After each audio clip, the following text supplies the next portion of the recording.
Real parenting అంటే ఏంటి? పిల్లలతో మాట్లాడటం, వాళ్ళు చెప్పింది వినడం, అర్థం చేసుకోవడం, వాళ్ళతో ఆడుకోవడం ఇది రియల్ పేరెంటింగ్. ఇప్పుడు ప్రెజెంట్ సిట్యుయేషన్స్‌లో డిజిటల్ పేరెంటింగ్ అనేది పెరిగిపోతుంది. మొబైలే పేరెంటింగ్ చేస్తుంది. అంటే మొబైల్ పేరెంటింగ్ వల్ల, ఈ డిజిటల్ పేరెంటింగ్ వల్ల చాలా ఈజీ అయిపోతుంది అని అనుకుంటారు పేరెంట్స్. పేరెంట్స్ కూడా ఏంటంటే ఇన్‌స్టంట్ ప్రెషర్ అనేది వచ్చేస్తుంది. పిల్లలు చేసే అల్లర్ల నుంచి వాళ్ళని డిస్ట్రాక్షన్ చేయాలి అంటే మొబైలే వాళ్ళకి ఆయుధం అని అనుకుంటున్నారు. ఎందుకంటే చాలా తొందరగా దాని దగ్గర డైవర్ట్ అయిపోతారు. మనం ఏమి కూర్చోబెట్టి చెప్పనక్కర్లేదు. ఏ ఎఫర్ట్స్ పెట్టక్కర్లేదు వాళ్ళకి. మొబైల్ అనేది చూడగానే ఎటువంటి పిల్లలైనా సరే, ఎటువంటి ట్రాన్సాక్షన్స్ అయినా సరే ఆపేస్తున్నారు. సో, ఇది పెరుగుతోంది తప్ప పేరెంట్స్ ఎక్కడ కూడా రియల్ పేరెంటింగ్ అంటే ఏంటి? అసలు మనం ఏం చేయాలి?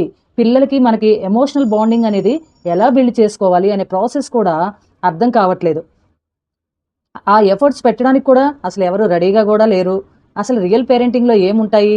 మన పిల్లలు ఎవరైనా వచ్చి చెప్తుంటే, ఏమైనా మాట్లాడుతుంటే 10 మినిట్స్ ఆగు, తర్వాత వింటాను అని చెప్పడం కాదు. నేను వింటున్నాను, చెప్పు.